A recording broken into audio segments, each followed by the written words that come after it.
Hey everyone, welcome back to Food Prepping. Today we're going to be preparing these Lily's Toaster Grills hot and crispy from your toaster grilled ham and cheese sandwich.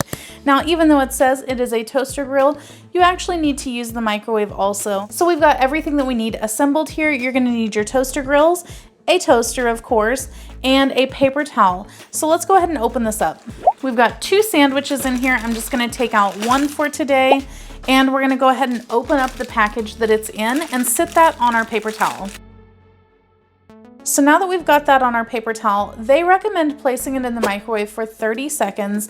Now in my experience, especially with the ones with meat, I find that doing 30 seconds and then flipping it over and doing an additional 15 seconds works the best. So that's what I'm going to do.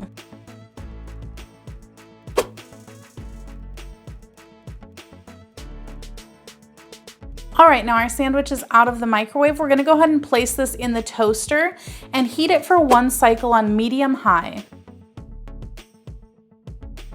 If you'd like to support this channel, the easiest way to do that is using our Amazon links the next time you shop there. All right, our sandwich is out of the toaster.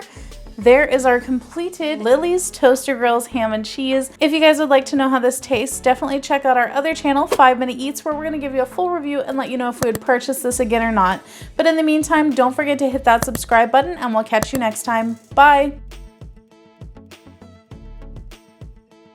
All right guys, that's the video. If you like what we're doing here, definitely check out our other channel, 5 Minute Eats, and don't forget to give us a like and subscribe.